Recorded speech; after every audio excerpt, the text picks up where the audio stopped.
All right, thank you everybody for joining us. We are now going to get started. Just give me 1 second. Okay, great. All right, Chelsea, we can go on to the next slide. Thank you everybody for joining us today. Welcome to MPG's webinar series for parents and professionals. Whether you're here live or watching the recording, we're so happy you are here to join us today. Before we begin, I'd like to tell you all about Manhattan Psychology Group. We are a team of over 200 dedicated professionals, including adult and child psychologists, neuropsychologists, board-certified behavior analysts, and special educators. As a team, we are committed to wraparound care, which includes our wide range of services from mental health and testing to ABA, behavioral interventions, and educational services. This holistic approach allows us to address various needs and challenges with compassion and care. Over here on the fourth bullet point, as you can see here, is a list of all of the different services that we provide. So whether you choose in-person consultations at our welcoming locations on the Upper West Side in Manhattan or in Long Island City, or the convenience of telehealth, our team is committed to serving individuals, couples, and families of all ages in diverse settings. We are also pleased to offer these free monthly webinars for parents and professionals, where you will continue to learn and foster meaningful connections presented by some of our most experienced clinicians from Manhattan Psychology Group. Okay, we can move on to the next slide. Our vision at MPG is to create a future where individuals and their families feel supported, connected, and empowered. Next slide, please. And our mission at MPG is to provide multidisciplinary integrated support for individuals and their families who experience mental health, behavioral, and educational challenges. All right, and now I am happy to introduce to you today's speaker, Chelsea Rosen. She is a senior and adolescent psychologist here at MPG, and she has specializations in PCIT, SM, TCIT, and she is also a certified school psychologist. We are so happy to have her here today to talk to us about how to get your kids ready for school. All right, without further ado, Dr. Rosen, go ahead and let's get the webinar started. Great, thank you. So thank you all for coming. So I call August the Sunday of summer, and it's time to talk about back to school, which I think for a lot of us brings some anxiety, brings some excitement, a lot of emotions. And so my goal today is I want to help you feel more confident in your ability to help your child return to school, set them up for success, ease the transition as much as possible. A lot of the things that I also want to talk about is also accepting that transitions are hard. And I think sometimes as parents, we put so much pressure on ourselves to make everything as easy as possible. And that's our goal.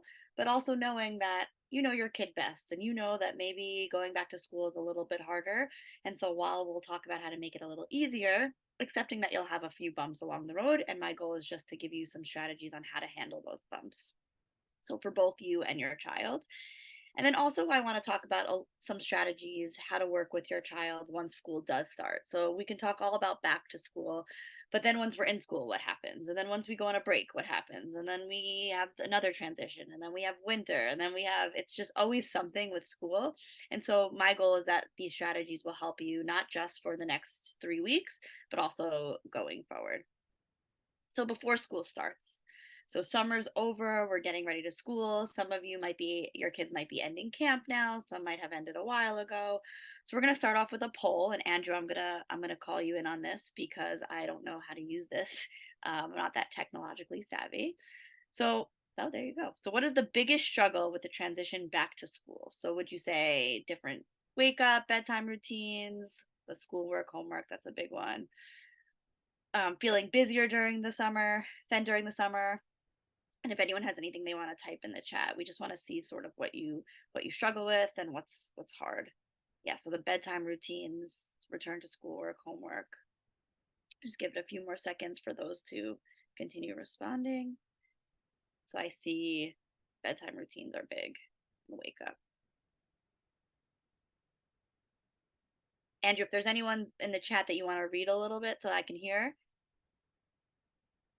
Oh, sorry. Let's see. I have Monique saying new classroom, new teacher, new Yeah. students.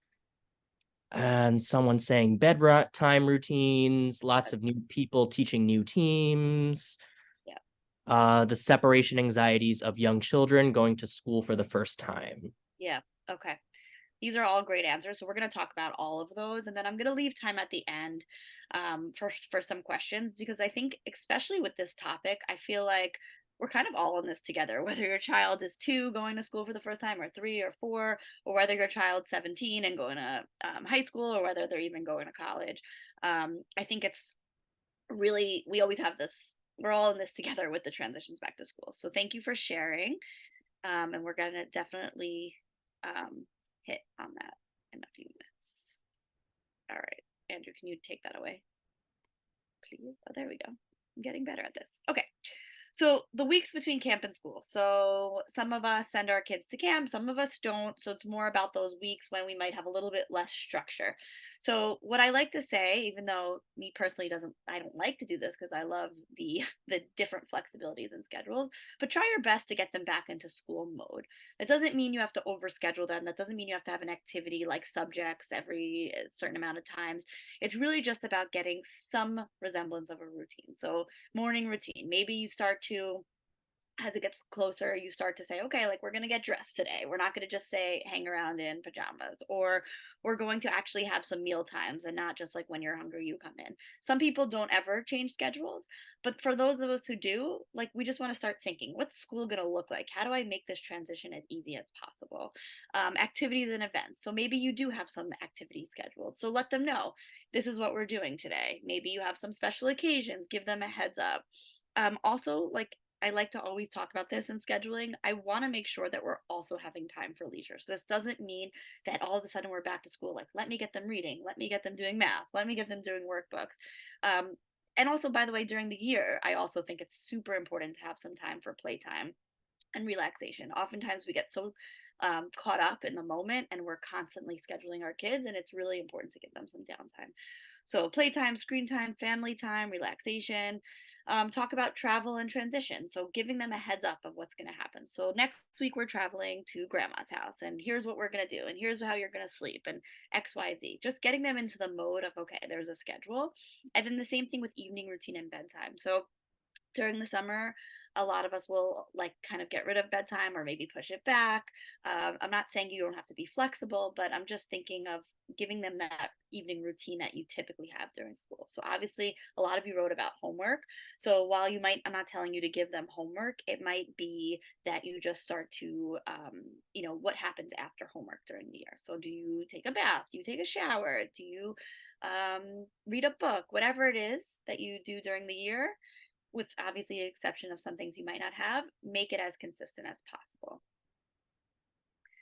Reconnect with your child's school friends. So I think this is a really, really important piece, is that a lot of times we forget that our kids might not have seen all of their school friends over the year. And so one of the biggest anxieties around kids going back to school is reestablishing their friendships. So, I mean, if they're older, they might be texting and keeping in touch with them. If they're younger, they might not be. Maybe they go to camp with them. Maybe you've scheduled play dates. But it's really important to sort of start to think, okay, which one of those kids or which of the few kids did my child really connect with? And maybe I'll meet them at the park one day before school.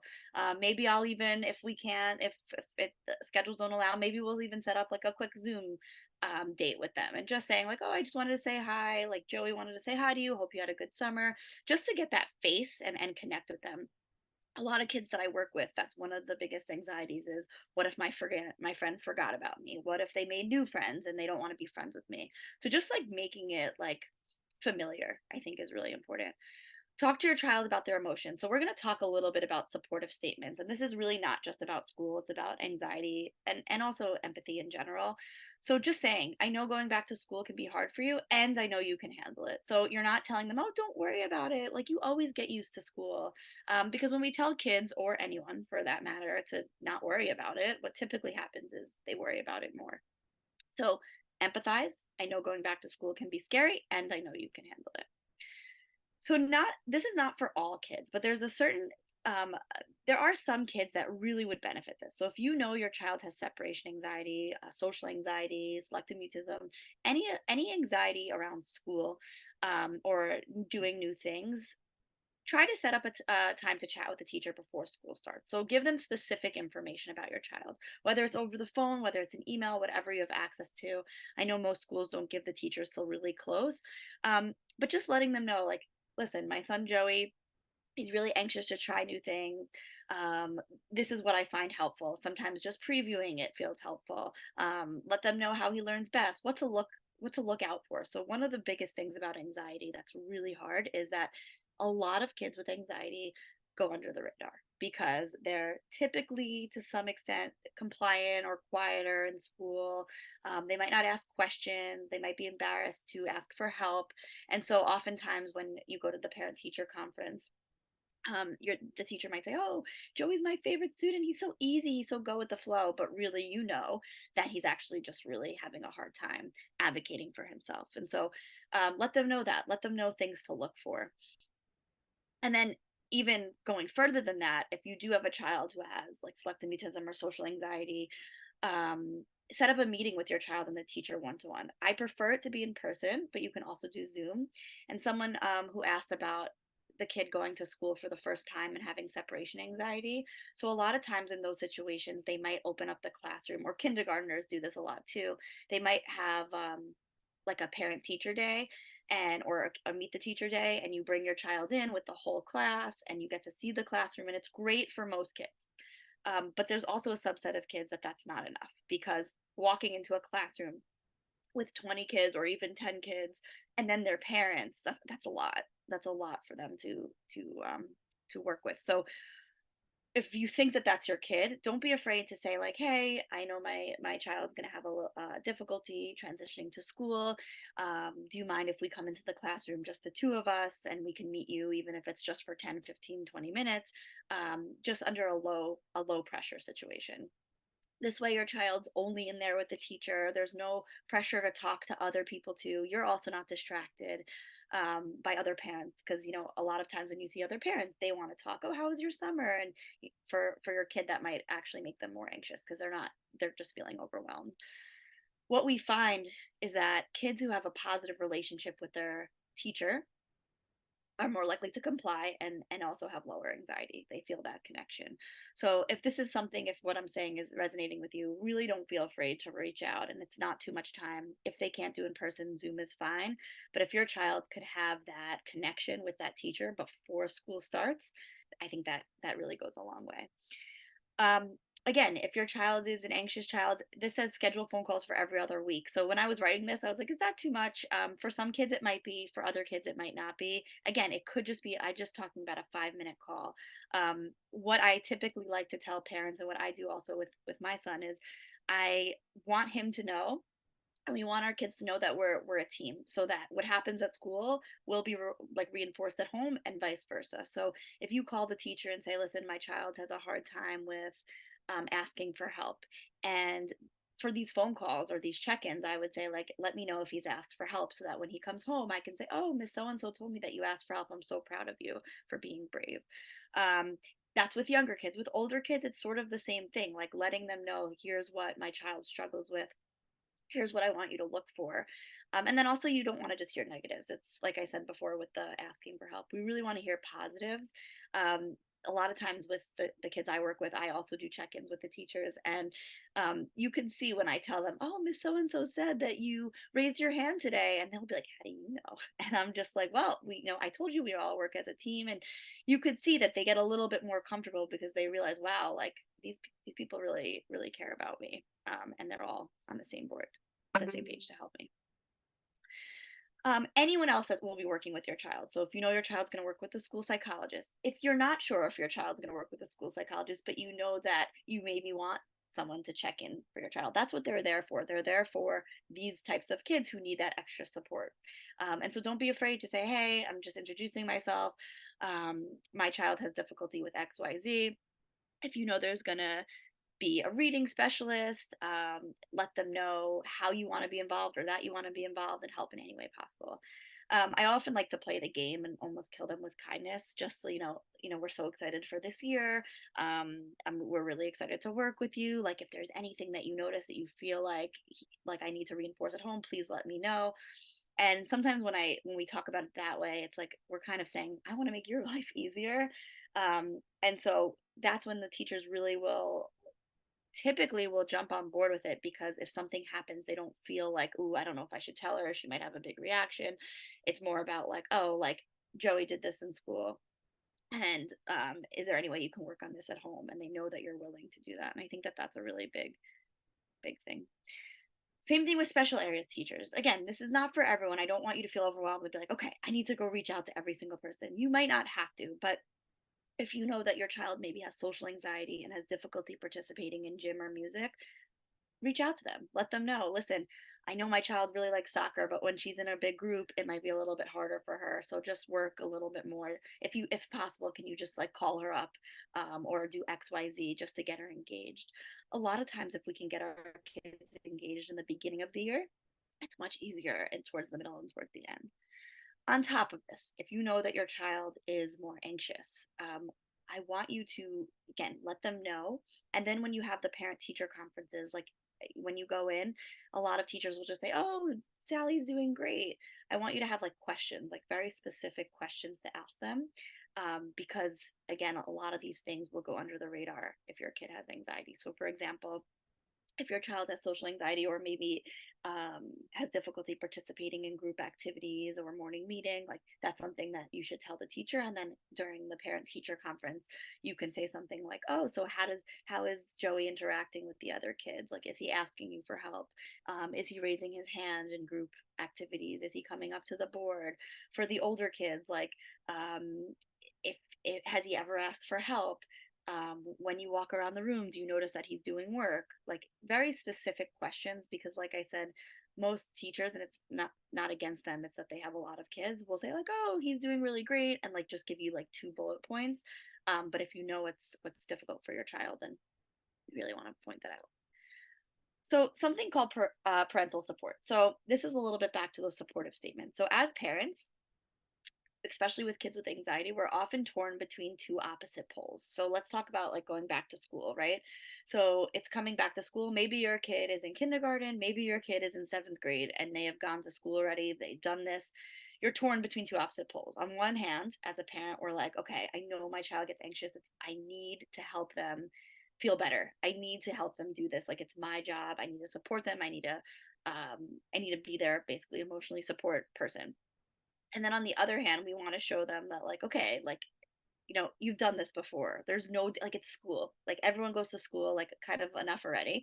We've all been there, and you can manage it on your own. So you're torn. Like, it's either I want to do this or I want to do this. And we kind of want to meet in the middle, and that's what we call parental support. And so this is based on a treatment called SPACE, and it's called Supportive Parenting for Anxious Childhood Emotions. And what this treatment is that you can treat childhood anxiety without actually ever meeting the child. It's pretty amazing.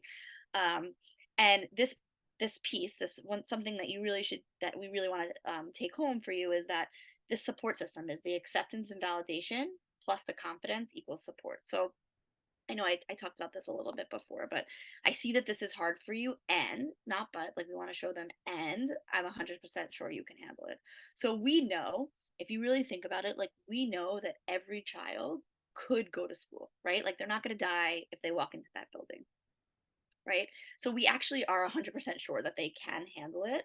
It might be really tough, but they will get through it. And so letting them know, like, I know it's really hard for you. Making new friends is really hard. And I know you can get through it. I know you can handle it. I know you'll be able to do it. So there's something called protecting versus demanding. And that's what I was sort of saying before. But again, as a parent, our job is to protect. So she can't handle it. He just goes to pieces. Relating it to school, this, I know this is really hard, but when a child like wants to stay home, we start to think, okay, they need a mental health day. Like they can just stay home. Like, he really needs it. She can't handle it today. Her anxiety is going to get the best of her. Like, that's the protecting side. Then the demanding side is, my job is to promote independence. So she should be able to do this. He's done this before. Like, it's ridiculous. He's in seventh grade and he's still screaming and crying as we're walking him to school.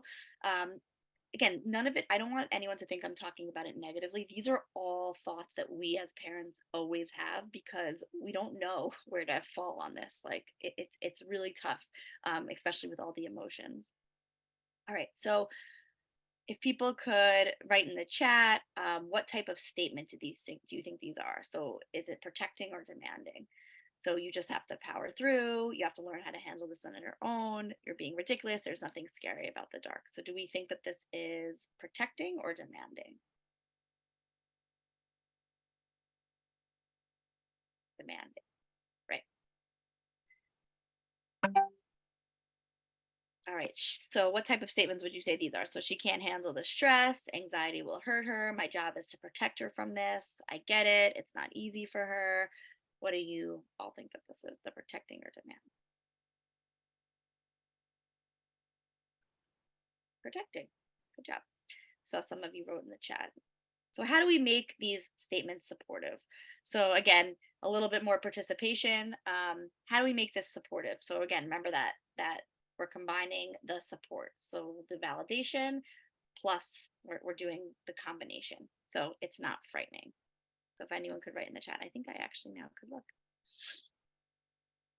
Right. So who can make that a supportive statement? It's not frightening.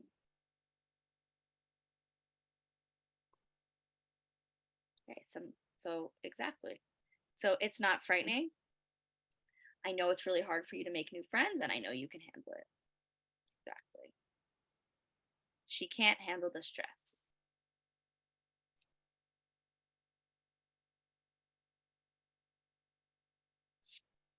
It's hard for her, and I know she can learn how to manage it. Good. I see some people are writing in the chat box. Thank you.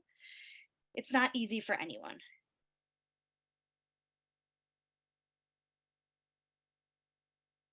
Andrea, that's a great one. So I know it feels overwhelming right now, and you can handle the feelings and learn how to manage it. That's really, really supportive. And actually, I want you to put yourself in your child's shoes. Like, imagine if your parent or significant other said this to you, right? I know it feels overwhelming, and I know you can handle the feelings.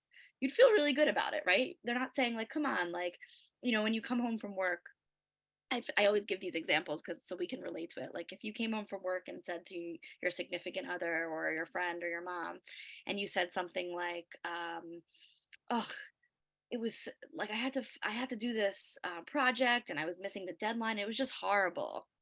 And your partner just said like, "Okay, but you always do it and like you're fine." You probably would be like, "Well, I didn't feel fine today." Like it feels invalidating, even though your partner or mom or parent or whoever it is actually just meant to say like, "Come on, you do this all the time, like you're great." So again, just saying, I know, I hear that was really hard for you. It's so annoying when you have a deadline, and I know that you can get through it. Feels really, really good. um Andrea, you're giving another one. This is good. A lot of kids feel the same stress. You're not alone, and I'm here to help you manage it. Great job. You're going to have to learn how to handle things. So this is an example where we're kind of like, we start this, maybe we don't always say this out loud, but we start to think about it, right? As our kid gets older. I always get this example with kids with tantrums. So like at 2, at 3, we all expect it, at 4 maybe. And then once our kid gets to 6, we're like, wait a second, like I don't know that she shouldn't be having tantrums. Like she has to learn how to handle things. And we start to think about this. Is there something wrong with her? Is there something wrong with me? So again, anxiety is uncomfortable, and I'm 100% sure you can get through it. So just getting through there and being like, okay, I'm going to be validating and then supporting. So we talked a little bit about what happens before school starts. So when school starts, so that first day, what are we doing? So another poll. So Andrew, if you can do this poll. Good job. Yep. What is the hardest part of your day during the school year? Wake up mornings, after school hours, or evenings and bedtime?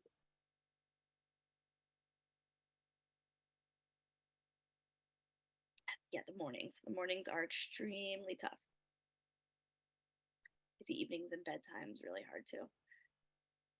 So when I meet parents for the first time before starting treatment, I always ask, what's your bedtime routine like and what is your morning routine like? Because I know that this is like the most stressful time to be a parent. It's like the time is crunching. You have to get them dressed, you have to do their lunch, I mean there's 100 million things you have to do on top of getting yourself ready. And so A lot of times if we can figure out the morning routine or the evening routine, like even just by fixing one of those, it relieves a lot of stress. So we can talk a little bit about that. um, and again, that's also a great time to use your supportive statement. So if your child's saying, I can't get up, like, please, I can't get up, I'm too tired, I didn't have enough sleep, I know you're really tired, it's really hard to get up this early, and I know that you can do it.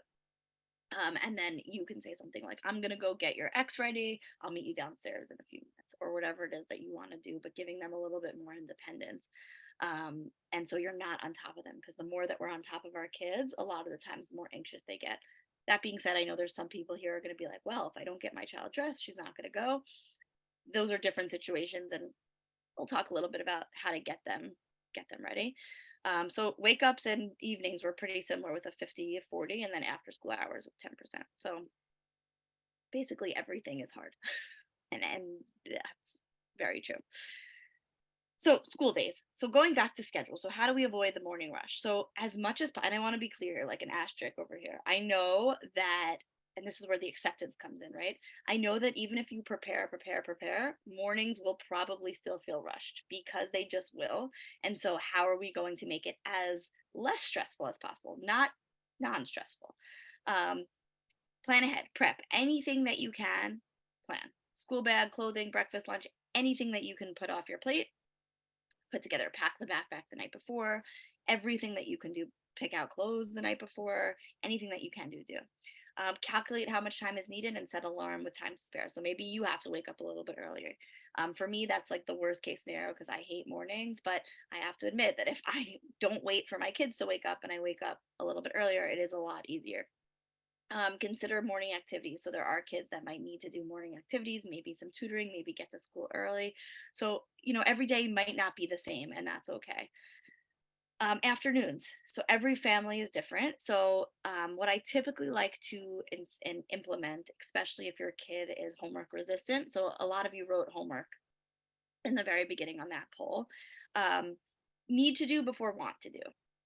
If we start that from the beginning of the year, it's much easier than to start the opposite way and then get to that. That doesn't mean you can't, but and at first they might not have that much homework, so it's kind of easier. You're kind of you're scaffolding. So you're starting with, like, maybe they have read 10 minutes, or they have like syllabus week, where their first week is just like getting stuff ready, getting their supplies. So just implement that. So work first, then play. Now, warning, they might push back. If you've never done this before, your kids might be like, no, but I'm tired, I want to play with my Legos, or I want to watch TV, or I want to talk to my friends. Um, it's if you start strong and say, listen, as quickly as you can get through your homework, or as best as you can, then you'll have time to do X.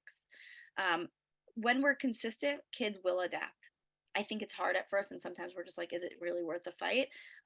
If your child has a hard time doing homework, then yeah, it is worth the fight. If your child is the type of kid who they actually thrive doing their homework, or they care about their work, then this might not have to be something that you talk about. Now, actually, as I said that out loud, I do want to add something. Especially kids with anxiety, there are some kids who spend too much time on their homework. So if your child spends too much time on your homework, something that you also want to implement is cutting them off. I know it depends on the age, but even if they're like in 10th grade, 11th grade, and like we want them to spend a lot of time and be thoughtful, start to look for clues. Like, are they perfectionists? Are they really working way too hard on this homework? And you might have to cut them at a time. The other thing is checking homework. So if your kid is the type of kid who wants you to check their homework every day, when they're younger, you might not have realized. You might have been like, oh, okay, yeah, I'll check my homework, I'll help them. If you're noticing it's becoming like they won't hand anything in that has a mistake, then we want to also reduce the amount of checks that you give. Extracurricular activities, household tasks, like, again, put those in on the schedule. And then the evenings, like hygiene, leisure, like responsibilities, then leads to relaxation. Like, figure out how you can kind of intertwine them together. Something that I like to say, and it sounds a little bit harsh, but and I don't always like to think of it this way, but everything that's not like, if you're feeling like your child won't get off their iPad or won't do their homework, and then we feel guilty about it, like, anything that's not food, clothes, water, like, is actually a reinforcement, right? Like, you work to get money to then pay for these things. And so a lot of times, if we will say like, okay, we can try it without it, but a lot of times if it's really hard to get rid of the iPad, or reduce the amount of time, or reduce something, like it becomes a thing, like, okay, this is now a reward, like we have to earn it. So like my job is to be a psychologist, your job is to go to school, and it becomes that's what they have to do. So I can't get paid unless I work, you can't get your iPad unless you do your homework. Again, this is not a one size fits all approach. Like I said before, your child might not need that, but there are some kids that do. So I always get questions about bedtime. So grade schoolers, so ages 6 to 12, they need about 9 to 12 hours of sleep. So just work backwards. What time do they have to get up, and then what time do they want to get them in bed? For younger kids, daily schedules, make it visual. So children are more likely to thrive and also be independent when they know what's expected of them, especially at a young age. Time makes no sense to them. So you can say, 3 minutes, you can say 10 minutes. To them, it feels like an eternity. So once they know what they have to do, and we all know that they use this in school too, right? So they have like, you walk in and you have your daily schedule. Make it visual for them. Let them know exactly what's going to happen. Pictures help children actually understand. They can't read. Not all kids can read, especially the younger kids. And they're able to know what's happening next. So they sort of get to prep themselves. And then when you actually give them the command, or you give them the information, and you say, okay, you just finished lunch. Now it's time for a nap. They already know that it's time. So the fighting is typically less because it's something that they've expected. So going over the schedule is really helpful. Create your own schedule. I know that you can buy some of these on Etsy or Amazon, but honestly, just even, you don't even have to cut it out. Like just put pictures on clip art, and just let them know. It doesn't even have to be Velcro. You don't have to get fancy, but just letting them know what they're doing for the day. All right, after school activities. So this is really important. Like I was mentioning in the beginning, a lot of times we overschedule our kids, or we schedule them for things that we think they might like, but we're not sure. It's always good to take risks, and it's always good to try new things. I'm going to talk about that in a second, but try to sign your child up for an activity that you know that they'll be interested in. So whether it's robotics, sports, coding, um, anything that you can think of, dance, try to sign them up for something that they'll like. Now, here's a little caveat. If your child likes dance at home, let's say, and you sign them up for dance, and they start to say, I don't want to do this, I don't want to go, why'd you do this? You have to always ask yourself, is is my child saying that they don't want to do this because they actually don't want to do this? Or are they saying it because it makes them anxious? So those are two different things. Because if you read this as a child, that a parent of a child with anxiety, you might say, well, she says she hates dance, so why would I sign her up for that? Well, I actually want to challenge that. Is, if she says she likes dance, she dances at home, and she's telling you she doesn't want you to sign her up for dance, then to me, I'm thinking her anxiety is getting in the way.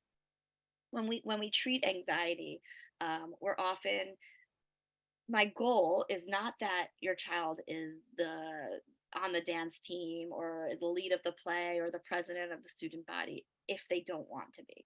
So I want you to think about that. It's not that every child has to be the star of everything, and every child has to be the center of attention, but um, we want every child who wants to be that. So we want them to live up to their full potential, and be their best self, and do the things they want to do. As a parent, it's really hard because with anxiety, we're not always sure when she actually or he actually wants to do something, or when they actually don't want to do something, and anxiety is getting in the way. So, a little like just a little thought, anytime that you're signing your child up for an activity and they're telling you they don't want to do it, think about why they're telling you they don't want to do it. Maybe they really don't want to do it, and you just finish off the year, you get them going, they're participating, or at least they're attending it, following it through, you paid for it, they go. You don't have to sign them up again. But if it's something that you know that they like, really push that and really work towards getting them to go and to enjoy it. If social settings are hard for them, it's good exposure also. So maybe you know that your child is very anxious in a big group of people. Maybe you sign them up for something that only has two other kids, and that's a really, really good place where they can start exposing themselves to working and being with new people. Um, if school is hard for them and gives them a place to thrive and feel good for if school is hard for them, it gives them a place to thrive and feel good about themselves. Okay, so if you're feeling that school is hard for them and they're like I work with a lot of kids with like let's say learning disorders, and school is just hard and they're so stressed. After school activities, we might think, oh, I don't, they work too hard all day. Let's not sign them up for anything. But if you sign them up for something that they're actually good at or they feel good about it, it builds that self confidence. So I just saw someone ask a question. I'm going to get to that in a second. We're going to have time for questions, but keep writing if you have questions, and then we'll call them out as time goes on. So we really want to work on keeping our kids engaged and also giving them things to build their confidence throughout the time. So before school, during school, after school, like all life, I really feel strongly, and I really I always push one-to-one time. So I want to be clear when I'm saying one-to-one time. This does not mean a whole day. This does not mean an hour. I really mean 5 to 10 minutes. That's it. Um, Everyone is so busy, and so it sounds like, oh, I could do this, and you can do it, but it will be hard to find time to do it. I like to give that little like disclaimer, because when you read this, and I'm guilty of having a hard time finding this too, but that one-to-one time when you're with your child, you're following their lead. For younger kids, we call it special time, and we basically just put out some toys and say, you can play with whatever you want, and you're just present with them. For older kids, it might even just be like watching a YouTube video with them. It might be watching it might be playing video games, it might be building big Legos, it might be going for a walk. Um, but during this time, this is the hardest part, avoid asking questions or giving commands. So all day, kids are being told what to do and being asked questions. And so it's very overwhelming and it's a lot. So I'm sure, I'm not going to ask another poll, but I'm sure if, most of you, when your kid comes home from school and you say, oh, how was your day? You get fine, good, okay. Most of us do not get information, and it's not uncommon. And so during this time when you're not asking questions and you're not giving commands, you often will get actually more information. So if you're playing and let's say your kid, I'll start with the younger kids. Let's say you're playing and your kid had the art farm lady come to school today. Instead of saying, how was the art farm lady, you can say something like, oh, I love how we're playing with magnetiles. I wonder if there was anything different today. And they still might not answer. And so there's none of that awkward of, oh, they're not answering me. And then you continue to play and you're talking and you're, just giving information. Then you might say, like, oh, I remember the art farm lady came today. I remember when we saw her, she had that lizard. And then maybe she'll start, or he'll start to give you more information on it. And always like, great, thank you for telling me. I love when you share. For older kids, very similar. Obviously, you might not be talking as much, but let's say they want to show you a YouTube video, even commenting, oh, this is so funny. I love how you found this for me. Like, thanks for watching it with me. I noticed that you had, a science project due today, and then just giving information. During this time, most parents report it to be as rewarding as the kids, because you're not telling them to do homework. You're not asking them to brush your teeth. They're not asking them to get dressed. You're not telling them to clean up. You're not thinking, I mean, you might be thinking about it, but you're not cooking dinner. Like, your responsibilities, again, it's only 5 to 10 minutes, go out the window, and your only responsibility is just to be present. And it's really rewarding for both people. All right, just be present. Okay, so now I wanted to leave time for questions. If you can type in the chat, and Andrew, I actually can read it. All right, so someone wrote, what are the signs that it's anxiety? This is a really, really good question, and it's really hard to tell, to be honest with you. It's like we have to be detectives. So here's how I would know that it's anxiety, or this is what I want you to look for. So if your child doesn't want to go to school the first day, the second day, the third day, like, that's typical. Transitions are really hard. If it's now the first month of school and they're still pushing back on going to school, mornings are still really, really rough. They're still saying, I don't want to go. And like, they get to school, maybe they're crying, maybe they're not really interacting. I would think, okay, first month of school is hard. Now we're getting into, this is anxiety. Um, if there's if it's getting in the way of your life. So a lot of kids, like I'll go to the dance example I gave before. So if you know your child likes to dance and you sign her up for dance and it comes, and the first day it's really hard, the second day it's really hard, but after that third time, and you know it's something she likes to do or he likes to do, that's when I would be like, okay, this might be something different. And so when we, and again, why does it matter if we know it's anxiety? I think it matters because we know that it's now getting in the way of functioning. And so we want to treat it. And how we treat it is we expose kids to things that make them anxious. So if she really likes dance or he really likes dance, and you sign them up and they say they don't really want to go, the easy thing that we would do is just be like, I don't want to do, like, it's fine. We don't have to do dance. I'm paying money for it anyway. Like, forget it. It's not worth it. I want you to take a second before you do that and think, okay, I want to, this is her anxiety speaking. I want her to be able to do the things she wants. So making sure to get her there every day or get him there every day is really important. Um, again, just like a little summary, anything that is impacting your life negatively, getting in the way, something for parents, if it's something, if you're now noticing you're doing something for one kid that you might not have done for the other kid, um, it might be that that's anxiety, that you're kind of accommodating in a way that you might not have done if they weren't anxious. Um, my daughter says she's embarrassed to go to school and meet new teachers and classmates. That's a really good question. This is a really common one. So the thing that I would do with your daughter is that supportive statement. Like, I know it's really hard to meet new people, and I know that you can do it. It takes time, and after a while, you know, if we keep going, I have, I believe that you're going to get through it. That's what you say. What you could do is, this is a kid that maybe if I would reach out to the teacher and say, listen, my daughter is really worried about starting school. Like, is it possible that I could meet with you just alone, the three of us, for 10 minutes? And then when you go to school, again, try not to ask so many questions and go, okay, oh, wow, this is your classroom. This is awesome. Wow, I see all the pictures are already up and the teacher's getting you ready. Maybe the teacher will even have her help you put things up. Anything that having her meet with the kids before school is really, really helpful. And then the other thing is, if you notice she's embarrassed to go to school and meet new teachers, what I would let the teachers know is things to look for, right? Like, is she participating in class? Is she participating in morning meeting? Is she going up to the board? Like, I want to find out if a lot of kids are embarrassed. And again, that doesn't mean it's anxiety, but is it preventing her from doing anything? Like, is she a kid that says, I'm not going to participate in gym and sits out? Is she a kid that doesn't want to, or I shouldn't say doesn't want to because we don't know, is feeling unable to raise her hand, go to the bathroom, eat, things like that.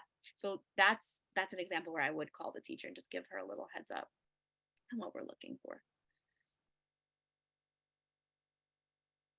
So really good question. So what are reasonable requests of a school or team about how much time, effort to support your child who doesn't have an IEP or 504 but needs emotional support, um, individual plan, or attention to be successful? So that is a really, really good question. As a parent, honestly, it's really not your, it's not your job to think about what a reasonable request is. They can always say no, and they might give you the response of, well, he doesn't have a 504 or an IEP. And that's something that you can then deal with. But in terms of requests, think about it. And like I said, ask them in a very, I like to kill them with kindness, but I wouldn't be afraid to ask just because your child doesn't have a qualification or an IEP or a 504.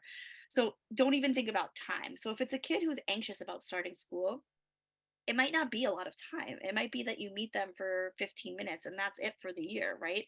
And then you maybe have an email or a phone call with them once in a while to let them know how it's going or to ask questions. Like, I want to be respectful of teachers' times, but I don't want you to be afraid to advocate for your child because they don't have a diagnosis or a classification. Now, if they then tell you, well, your child doesn't have a 504 or an IEP, That's when I would actually talk to the teacher. A lot of times, the school psychologists or the principals might be very defensive, and they might be like, they try to be respectful of their teacher's time. But if you have a good relationship with the teacher and you ask for little things here and there, most teachers that I've worked with don't have a problem with helping kids with anxiety. A lot of times they just don't know because they're not trained to look for anxiety. They're not trained to pick up on those things. It's really not their fault. And like I said before, they're not, the kids with anxiety are typically not the kids that are calling out or being aggressive or taking attention away from the teacher. So in most situations, I would say that if you have a good relationship with the teacher, and you're kind and nice, and you talk about especially how they're afraid of doing something or they're feeling anxious, 9 out of 10 times the teacher will work with you. Any other questions?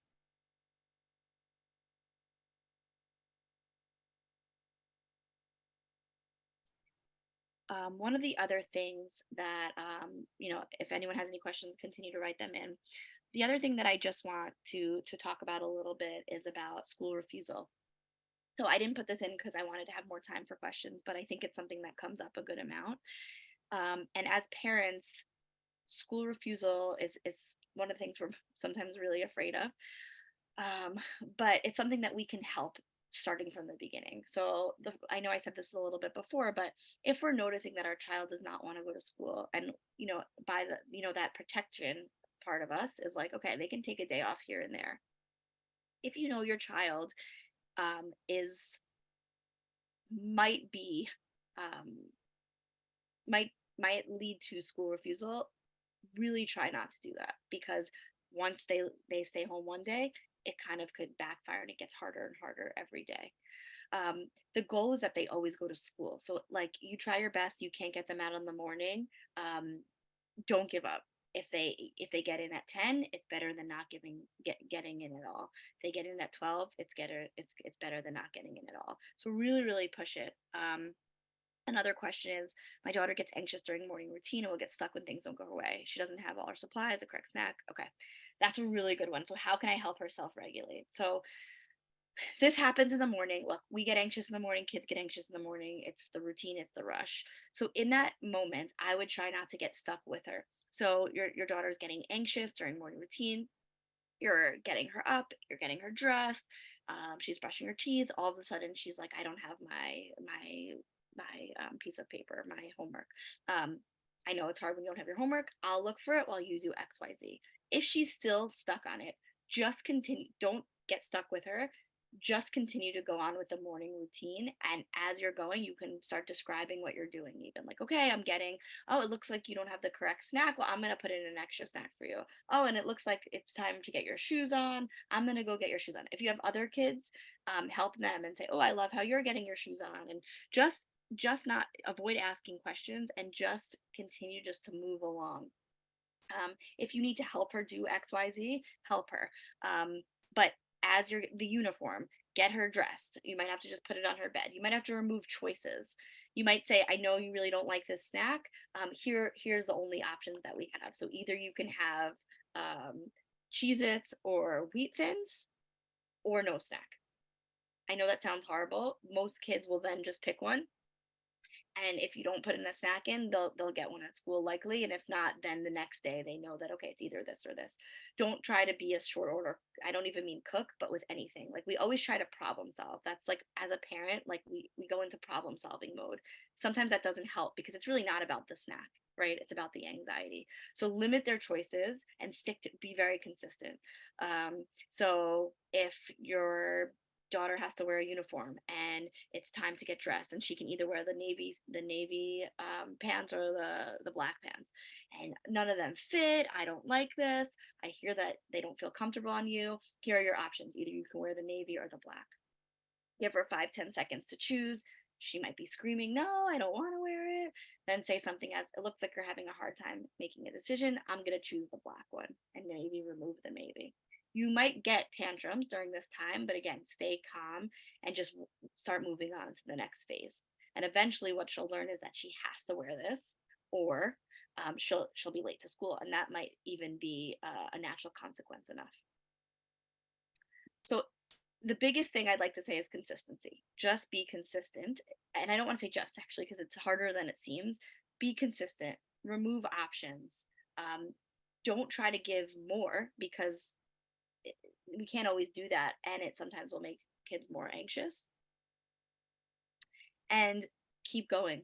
And if you're late, you're late as long as they get to school, and then eventually it will get shorter and shorter. For a lot of kids, just being late one time will be like, okay, I need to snap in. Like, I don't like being late. I don't like getting a late pass or whatever it is they have to do. And the next morning they might get up a little bit earlier.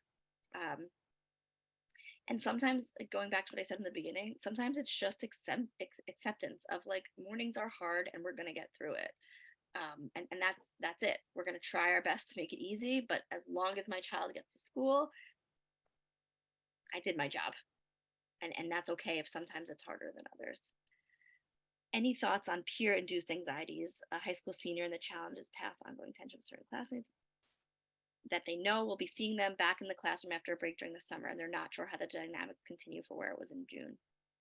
Okay, so this person's asking about peer induced anxiety. So, high schoolers, there's tension between classmates and they're going back and they're unsure about the dynamics. So, this is a perfect example of we actually can't problem solve this because we don't know. And I think one of the hardest things as a parent to say, but one of the most effective things is I'm not sure how the dynamics are going to be. Like, I understand that it's really hard that we don't know how they're going to respond, and we can't control other people, but we can control ourselves. So what's the worst that could happen? And maybe your child says, well, they can make fun of me, and so what if they do? What will you do? Come up with a plan. What are they going to do if this happens? If it's something that has been a problem in the past and maybe the school is involved, what was the plan last year when the child was mean to them? If there was no plan at all, what are you going to say if he calls you a bad word? What are you going to say to them? Come up with a plan. This is what I'll do when. It's like anxiety, like what in worst case scenario, and walk them through it. But the one thing I would really avoid saying is like, don't worry about it. It will be fine, because again, don't worry about it. They actually worry more. My son is very attached and clinging to me. Even though he likes school, he feels anxious when I'm not around. Okay, how can I prepare? This is a great question. Okay, drop off, very quick and sweet. So how do you prepare him for it? Maybe if you have never been apart from him, start to do it a little bit more. If he follows you to the bathroom, start closing the bathroom door. If you have to go run out and you usually take him, leave him home with someone else. Start to do some drop offs. If this kid, it sounds like actually he has been in school before. Just letting him know. I've read. I don't know how old he is, but the book, The Kissing Hand, is really helpful actually.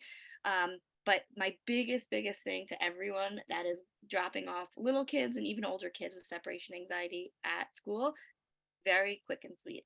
I love you very much. I can't wait to hear about your day when I pick you up, when X picks you up, when I see you later, whatever it is. One hug and then leave. Even if they're crying, I promise it's so much better. I'll give a quick example. My own son, who doesn't have separation anxiety, so I was shocked by this when I dropped him off at the bus. His first day of camp was like screaming as if I was stabbing him with a knife, and it was so hard for me. And I did it really quick. And I'm gonna admit, I went into my room, and I was like I was like about to break down. I was like, I can't believe I'm doing this to him. He's only 3. I can't believe he went on a bus. All the mom guilt out there. The next day, same thing. By the third, fourth, fifth day, it was just quick, quick. If you feel like you can't do it, have someone else do the drop off. Maybe your partner, maybe a sister or sibling. But the quicker you do it, the more you ask the questions, the more you prolong it, the harder it will be. And letting him know, I love you very much. I can't wait to hear about your day. Mommy's always come back, and then leave. My husband tends to ask why questions to process tantrums in the moment, which doesn't seem age appropriate. Yeah. So I'm going to be honest with you. I never would ask why at any age when they're having tantrums.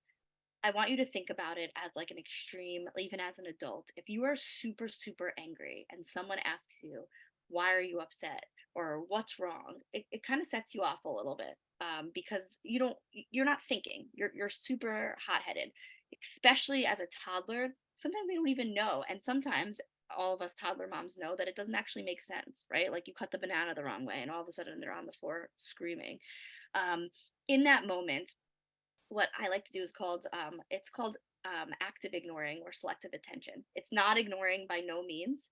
It's literally standing there and waiting for them to take a little breath. Thank you for taking a breath. I know it's really hard and I'm here when you're ready. And just being present, but not talking to them, not offering other suggestions, not asking any questions. And then once they're calm, thank you for calming down.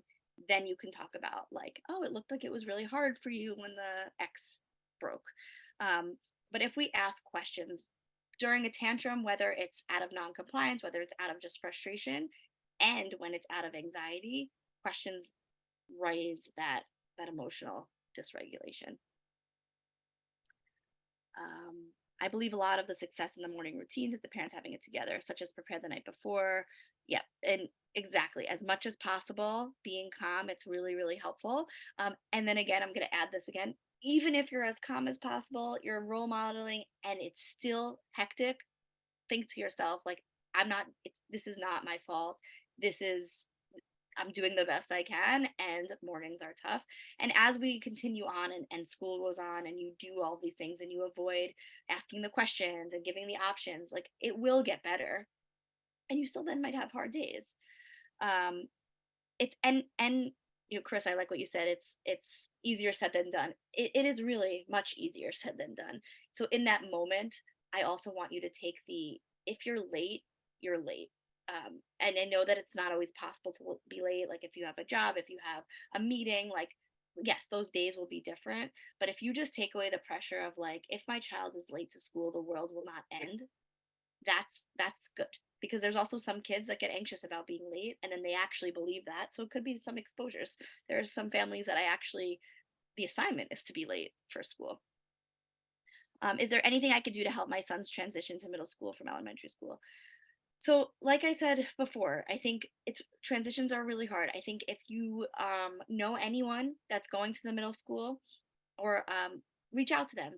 Most times all parents are in the same boat and they really do want to reach out to other kids. Maybe there's a Facebook group, maybe there's an email, maybe you could reach out to the school and see if they're doing anything. I think getting him as familiar as possible with the new building is great. So maybe during the summer the school's not open but the playground is, and I know he's going into middle school, he might not want to go in the playground, but maybe you just walk around there, maybe you bring a ball there, maybe you go towards the school and see if it's open and you can walk in the school. Anything that you can do to make it more familiar is extremely helpful. And then also validating. Like, it's really hard when we try new things. And I remember I had a hard time when I started school. And just like elementary school, you were able to do it and you got used to it. So as much as you can, just get him used to it. I will say there are a subset of kids that the more we prep them, mostly some younger kids, the more we prep them, actually the more anxious they get. So figure out if that's your kid. If you notice, like before doctors, if you tell them ahead of time um, that they like, oh, I don't want to go, like maybe they're the kids that we don't prep them as much. Um, so it's all trial and error, but I think like just being supportive, use those supportive statements is extremely helpful, and you know also reminding yourself, give yourself a supportive statement like, I know that this is really hard to parent, and I know that I can do it because I've been doing it. Right, like sometimes you probably have a day, I know I do, where I get into bed and I'm like, I don't know what just happened today, but like wow, like, and we got through it and tomorrow's a new day. Give yourself a little slack. All right. So this was great. I hope I answered some questions. I hope you also realize that like you're not alone and the transition is hard. And everything that we talked about, like you can use it again before school, during breaks, after school. And I hope it was helpful.